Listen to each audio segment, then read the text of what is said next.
ரோகிணி போகையிலேயே நம்ம மீனா மேலேயும் பழிய தூக்கி போட்டுட்டு போயிட்டாங்க. மீனா எப்படி இருந்தா என்ன? நாசமா போனா என்ன? நம்ம வாழ்க்கையே நாசமா போயிருச்சு. அவ எப்படி சந்தோஷமா இருக்கணும்? அப்படிங்கிற மாரி ஒரு குண்ட தூக்கி போட்டுட்டு போயிட்டாங்கங்க. இங்கே பார்த்தீங்கன்னா, ஒருத்தி நம்ப வச்சு என்னை ஏமாத்திட்டா. இன்னொருத்தி நம்பிக்கை துரோகம் பண்ணிட்டா அப்படின்னு சொல்லிட்டு விஜயா வந்து அவங்க வீட்டுக்கார்ட்ட புலம்பிக்கிட்டு இருக்காங்க. நீ இப்படி பண்ணுவேன் நான் நினச்சி கூட பார்க்கலம்மா அப்படின்னு சொல்லிட்டு பார்த்தீங்கன்னா, மாமனார் பேசுறதில்ல.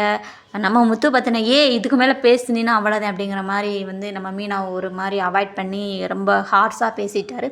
அதே டைம் பார்த்திங்கன்னா மீனாவும் அழுதுட்டு நான் இந்த தப்பும் பண்ணலைன்னு சொல்லிட்டு அவங்க தரப்பு நியாயத்தை எடுத்து வச்சாலும் அங்கே அது செல்லுபடி ஆகலைங்க. அந்த மாதிரி தாங்க மீனா அப்படியே அழுத மணிக்கு சமைச்சிட்டு இருக்காங்க. நம்ம மனோஜ் தாங்க பாவம் அந்நியனாக மாறிட்டாருங்க. அந்நியனாக மாறி ஃபோட்டோ ஃப்ரேம்லாம் எடுத்து கிழிச்சிட்டு மனோஜை பார்க்கும்போது பாவமாக இருக்குது ரொம்ப. இப்படி ஒரு தீய முழுசாக நம்பி நம்பி நம்பி தலையில் மிளகா அரைச்சிட்டு போயிட்டாலே. இப்போ நம்ம அந்நியனாகவும் மாறி இப்போ வந்து எமோஷ்னலாகவும் மாறி ஒரு ஒரு மாதிரி குழப்பத்தில் இருக்காருங்க நம்ம மனோஜ். பார்க்கவே ரொம்ப ரொம்ப ரொம்ப ரொம்ப பாவமாக இருக்குது அவரை பார்க்கல. குடும்பமே சாப்பிடாம அழுதுகிட்டு இருக்காங்க. மனோஜ் எதுவும் தப்பான முடிவு எடுத்துருக்குறாங்கன்னா அவங்க அப்பாவுக்கு கவலை. அவங்க அம்மா இப்படி பண்ணிட்டாளே, இப்படி ஒருத்தி நம்மளை ஏமாற்றிட்டாரே அப்படின்னு சொல்லிட்டு அவங்க அம்மாவுக்கு கவலை.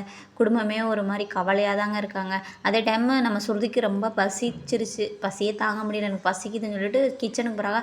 மீனா நீங்கள் பண்ணது தப்பு தான் மீனா, நீங்கள் வந்து என்னட்டையாவது சொல்லியிருக்கணும், நான் வந்து உங்களுக்கு எதாவது சப்போர்ட் பண்ணியிருப்பேன் அப்படிங்கிற மாதிரி வந்து ஸ்ருதி சொல்கிறாங்க. சரி நடந்தது நடந்துருச்சு விடுங்க அப்படிங்கிற மாதிரி வந்து முத்துவும் மீனாவும் சொல்கிறா. ஸ்ருதி சொல்கிறாங்க, மீனா நீங்கள் என்கிட்டயாவது ஷேர் பண்ணியிருக்கலாம், நான் வந்து உங்களுக்கு சப்போர்ட் பண்ணியிருப்பேன் அப்படிங்கிற மாதிரி ஸ்ருதி சொல்லையில் உடனே ரவி சொல்கிறாரு, சரி நடந்தது நடந்துடுச்சு, இனிமேவாது எல்லாம் சரி பண்ணுற வேலையை பார்ப்போம் அப்படிங்கிற மாதிரி வந்து ரவியும் ஸ்ருதியும் சொல்கிறாங்க. அன்னி கொஞ்சம் நாள் ஆனோன்னு சரியாயிடும் அப்படிங்கிற மாதிரி வந்து ரவி எல்லாரையும் சாப்பிட சொல்லுங்கள், மாமா சாப்பிடாம இருக்காருன்னு சொல்லிட்டு மீனா சொன்னால் 2 பேரும் நம்ம ரவியும் ஸ்ருதியும் போய் அவங்க அப்பாவை சாப்பிட சொல்கிறாங்க. நான் எனக்கு வேண்டாம்னு. உடனே அவங்க மாமியாரை சாப்பிட சொல்லல, எனக்கு வேண்டாம் பசிக்கலை அப்படின்னு. சரி நம்ம போய் மனோஜை கூப்பிடுவோம் அப்படின்னு மனோஜ் கூப்பிட்டு, டே என்னை தனியாக விடுங்கடா, என்னை விடுங்கடா, நான் தனியாக இருக்கணும்னு சொல்லணும். அதே டைம் முத்து வராரு. உடனே ரவி சொல்கிறாரு, அண்ணி சூடாக சமைச்சு வச்சுருக்காரு. டே ரவி அவரே சூடாக தாண்டா இருக்கார், நீ வேற ஏன்டா அப்படிங்கிற மாதிரி தாங்க இருக்குது.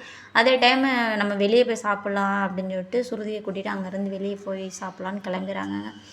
அதே டைம் பார்த்திங்கன்னா நம்ம மீனா அழுத மணிக்கு அவங்க மாமனாரையும் பார்க்குறாங்க, முத்துவையும் பார்க்குறாங்கங்க. நான் இங்கே பார்த்திங்கன்னா ரோஹிணி எங்கே போகிறது என்ன ஏதுன்னு ஒன்றுமே தெரியலாமல் மகேஸ்வரி வீட்டுக்கும் வித்யா வீட்டுக்கும் போயிட்டுருக்காங்க. அங்கே போனால் அவங்க ஹஸ்பண்ட் வந்து இவங்க இங்கே தங்கக்கூடாது, இவங்க கேரக்டர் சரியில்லை அப்படிங்கிற மாதிரிலாம் சொல்கிறாங்க.